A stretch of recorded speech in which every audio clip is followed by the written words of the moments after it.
Hello friends, welcome to the FBR channel. Today we're going to create a slice of pizza together using Photoshop. So stay with me until the end of the video. First, open a new file with your desired dimensions. I'm increasing the resolution because I want my image to have higher quality. Now select your reference image and place both tabs next to each other like this.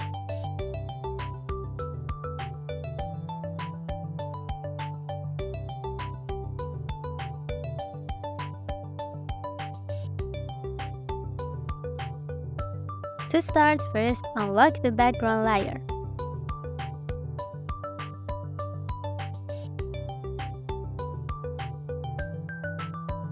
I'm going to change the background color a bit.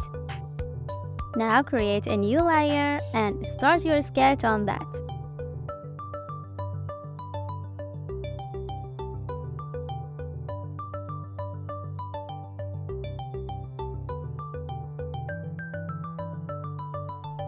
Now you can move your reference image onto your main file and place it below your sketch layer.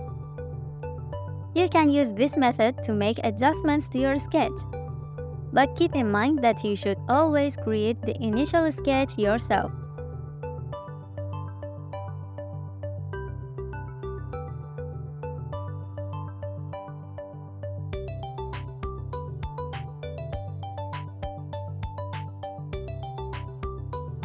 Now create a new layer for coloring.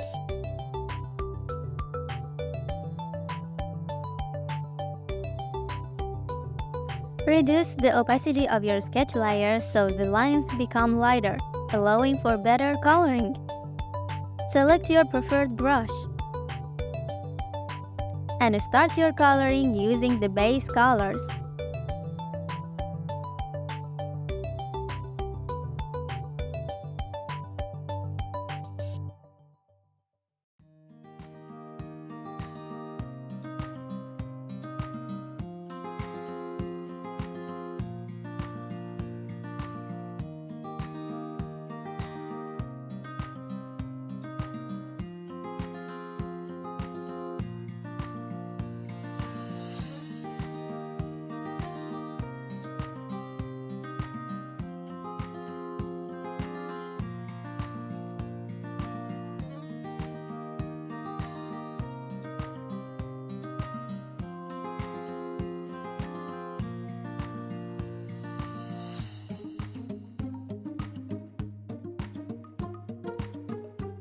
Now you can add shadows, highlights, and details to your work.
Dear friends, thank you so much for being here. Until next time, take care.